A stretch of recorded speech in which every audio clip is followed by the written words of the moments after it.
कल्पना कीजिए एक ऐसी जगह की जहां पारा शून्य से 50 डिग्री नीचे गिर जाता है, जहां हवा इतनी पतली है कि आपका फेफड़ा एक एक सांस के लिए तरसता है, और जहां दुश्मन की गोली से पहले कुदरत की बेरुखी आपकी जान ले लेती है। हम बात कर रहे हैं सियाचिन की, धरती का वो कोना जिसे थर्ड पोल कहा जाता है। लेकिन 13 अप्रैल 1984 की उस सुबह इस सफेद खामोशी को चीरते हुए भारतीय सेना के चीता हेलीकॉप्टर्स ने वो कर दिखाया जिसकी दुनिया ने कल्पना भी नहीं की थी। आज की इस डॉक्यूमेंट्री में हम उस गुप्त मिशन की परतें खोलेंगे जिसने इतिहास के भूगोल को हमेशा के लिए बदल दिया। ये कहानी है ऑपरेशन मेघदूत की, एक ऐसा सैन्य अभियान जो समुद्र तल से 20,000 फीट की ऊंचाई पर लड़ा गया, जहां पसीने की बूंद गिरने से पहले बर्फ बन जाती है और राइफल का ट्रिगर दबाने के लिए दस्ताने उतारते ही उंगलियां गलने लगती हैं। लेकिन आखिर भारत को दुनिया के सबसे ऊंचे और सबसे ठंडे युद्ध क्षेत्र में अपने हजारों सैनिकों को भेजने की जरूरत क्यों पड़ी? क्या यह सिर्फ बर्फ का एक बेजान टुकड़ा था, या इसके पीछे छिपा था कोई गहरा सामरिक खेल? जब पूरी दुनिया सो रही थी, तब भारतीय सेना के जांबाज कुमाऊं रेजिमेंट और लद्दाख स्काउट्स के सैनिक बर्फीले तूफानों को मात देकर उन चोटियों की तरफ बढ़ रहे थे जिन पर पाकिस्तान पहले से नजरें गड़ाए बैठा था। यह सिर्फ एक युद्ध की कहानी नहीं है, यह कहानी है इंटेलिजेंस की एक छोटी सी चूक की, लंदन की एक दुकान से खरीदे गए बर्फीले कपड़ों की, और भारतीय जवानों के उस अदम्य साहस की जिसने मुमकिन को नामुमकिन कर दिखाया। साल 1949 भारत और पाकिस्तान के बीच जंग खत्म हुई और दोनों देशों ने एक समझौते पर दस्तखत किए जिसे कराची एग्रीमेंट कहा गया। नक्शे पर एक लाइन खींची गई जो जम्मू कश्मीर के उत्तर में एनजे 9842 नाम के एक पॉइंट पर जाकर रुक गई। उस वक्त किसी ने नहीं सोचा था कि इस एक पॉइंट के आगे की धुंधली लकीर भविष्य में दुनिया के सबसे ऊंचे युद्ध का कारण बनेगी। समझौते में लिखा गया कि इस पॉइंट से आगे सीमा उत्तर की ओर ग्लेशियरों की तरफ जाएगी। ये एक ऐसी लापरवाही थी जिसने सियाचिन को नो मैन्स लैंड बना दिया। दशकों तक किसी ने इन बर्फीली चोटियों की सुध नहीं ली, क्योंकि वहां इंसान का जिंदा रहना ही चमत्कार था। लेकिन 1970 के दशक के अंत में खामोशी तब टूटी जब पाकिस्तान ने एक शातिर चाल चली। उन्होंने अंतर्राष्ट्रीय पर्वतारोहियों को सियाचिन के ऊंचे शिखरों पर चढ़ने के परमिट देने शुरू कर दिए। दुनिया के नक्शों पर धीरे धीरे ये संदेश जाने लगा कि सियाचिन पाकिस्तान का हिस्सा है। इसे सैन्य भाषा में ओरोपॉलिटिक्स कहा गया, यानी पहाड़ों के जरिए राजनीति। भारतीय सेना को इस खतरे का अंदाजा तब हुआ जब कर्नल नरेंद्र बुल कुमार, जो भारत के दिग्गज पर्वतारोही थे, को एक विदेशी पर्वतारोही ने एक नक्शा दिखाया। उस नक्शे पर नियंत्रण रेखा LOC को NJ 9842 से सीधा काराकोरम दर्रे तक दिखाया गया था, जिसका मतलब था कि पूरा सियाचिन पाकिस्तान के कब्जे में जा चुका है। कर्नल कुमार ने तुरंत अपनी टीम के साथ एक गुप्त रेकी मिशन शुरू किया। शून्य से नीचे के तापमान में फटे हुए जूतों और पुराने गियर के साथ वे उन चोटियों पर पहुंचे जहां मौत हर कदम पर पीछा कर रही थी। वहां उन्हें पाकिस्तानी सिगरेट के पैकेट और टिन के डिब्बे मिले। सबूत साफ था, पाकिस्तान सिर्फ कागजों पर नहीं बल्कि जमीन पर भी कब्जा करने की तैयारी कर रहा था। दिल्ली में बैठे रणनीतिकारों के होश उड़ गए। अब सवाल यह नहीं था कि सियाचिन पर कब्जा करना है या नहीं, सवाल यह था कि क्या भारत पाकिस्तान से पहले वहां पहुंच पाएगा। खतरे की घंटी बज चुकी थी, लेकिन अब चुनौती यह थी कि क्या भारत उस ऊंचाई पर युद्ध लड़ने के लिए तैयार था। 1980 के दशक की शुरुआत में भारतीय सेना के पास सियाचिन जैसी दुर्गम जगह के लिए न तो खास ट्रेनिंग थी और नहीं वो विशेष कपड़े जो हाड़ कंपा देने वाली ठंड में जान बचा सके। यहीं से शुरू होता है जासूसी और रेस का वो हिस्सा जिसे इतिहास लंदन कनेक्शन के नाम से जानता है। भारतीय इंटेलिजेंस को खबर मिली कि पाकिस्तान की सेना यूरोप के बाजारों से भारी मात्रा में आर्कटिक गियर यानी खास किस्म के जूते, जैकेट और टेंट खरीद रही है। भारत ने तुरंत अपनी एक टीम लंदन की उसी मशहूर दुकान पर भेजी जहां से पाकिस्तान ये सामान ले रहा था। जब भारतीय अधिकारियों ने वहां पूछताछ की तो पता चला कि पाकिस्तान ने हजारों की तादाद में इन कपड़ों का ऑर्डर दिया है। ये कोई साधारण खरीदारी नहीं थी, ये एक युद्ध की घोषणा थी। पाकिस्तान 17 अप्रैल 1984 को ऑपरेशन अबाबील शुरू करने वाला था। ताकि वो सियाचिन की चोटियों पर हमेशा के लिए कब्जा कर सके। अब भारत के पास दो ही रास्ते थे, या तो पाकिस्तान को कब्जा करने दिया जाए या फिर मौत के मुंह में कूदकर उनसे पहले वहां पहुंचा जाए। दिल्ली में प्रधानमंत्री इंदिरा गांधी और सैन्य नेतृत्व के बीच एक गुप्त बैठक हुई। फैसला लिया गया, ऑपरेशन मेघदूत। लेकिन एक बड़ी समस्या थी। भारत के पास वक्त बहुत कम था और तैयारी शून्य। सैनिकों को आनन फानन में ट्रेनिंग के लिए भेजा गया।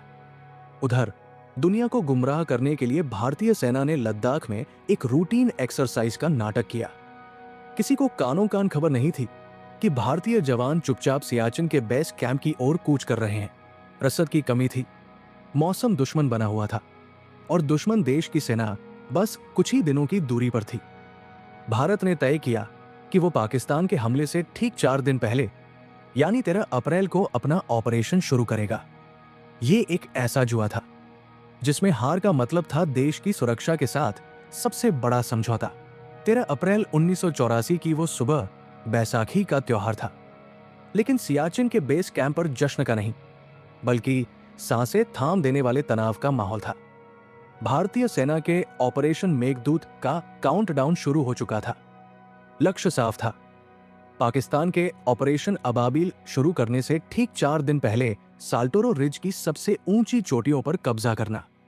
अगर 1 घंटे की भी देरी होती तो इतिहास की किताबों में सियाचिन पाकिस्तान का हिस्सा कहलाता। सुबह के धुंधलके में भारतीय वायुसेना के बेड़े ने उड़ान भरी।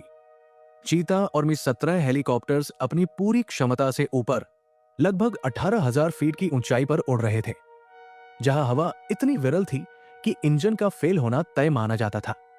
कुमाऊं रेजिमेंट के जांबाज सैनिकों को रस्सी के सहारे बर्फीली चोटियों पर उतारा गया। पहली टुकड़ी का नेतृत्व कर रहे थे कैप्टन संजय कुलकर्णी। जैसे ही उन्होंने बिलाफोन ला दर्रे पर कदम रखा, उनके सामने सिर्फ अंतहीन सफेद बर्फ और हड्डियों को जमा देने वाली हवा थी। अगले कुछ घंटों में भारतीय जवानों ने वो कर दिखाया जो सैन्य इतिहास में नामुमकिन माना जाता था। सियाला और बिलाफोन ला जैसे रणनीतिक दर्रों पर तिरंगा लहरा चुका था, लेकिन असली चुनौती अभी शुरू हुई थी। अचानक मौसम ने करवट ली और एक भीषण बर्फीला तूफान आ गया। दृश्यता शून्य हो गई और तापमान -50 डिग्री सेल्सियस तक गिर गया।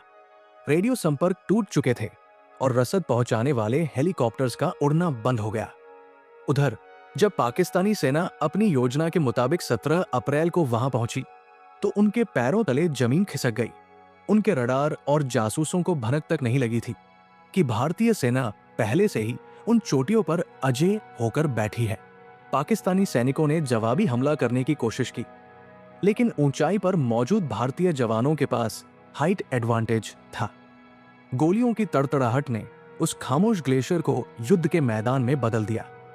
दुनिया के सबसे ऊंचे पॉइंट पर कब्जा हो चुका था, लेकिन पाकिस्तान अपनी इस हार को पचा नहीं पा रहा था।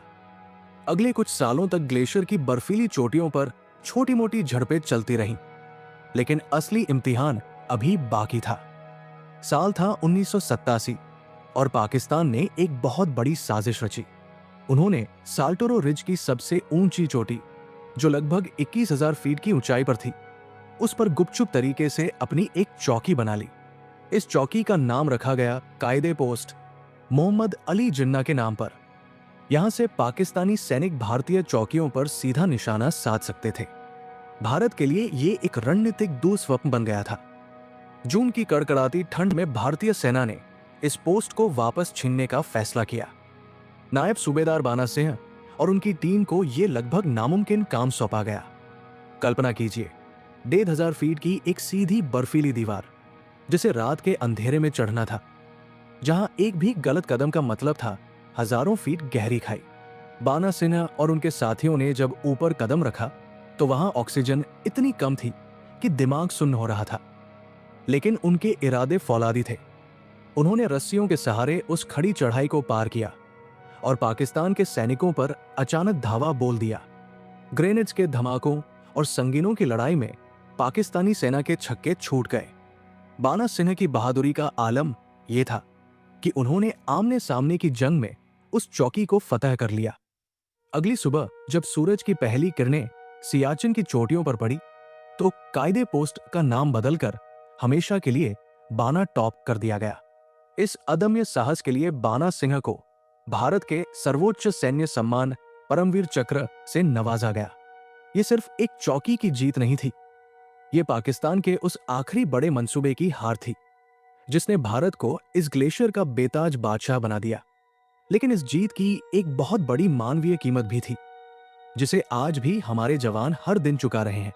आज लगभग 4 दशक बीत चुके हैं, लेकिन सियाचिन की उन बर्फीली चोटियों पर तिरंगा आज भी उतनी ही शान से लहरा रहा है। ऑपरेशन मेघदूत सैन्य इतिहास का वो अध्याय है जिसने दुनिया को बता दिया कि भारतीय सेना के लिए कोई भी ऊंचाई बहुत ऊंची नहीं है। लेकिन इस रणनीतिक जीत के पीछे एक ऐसी हकीकत है जिसे जानकर किसी की भी रूह कांप जाए।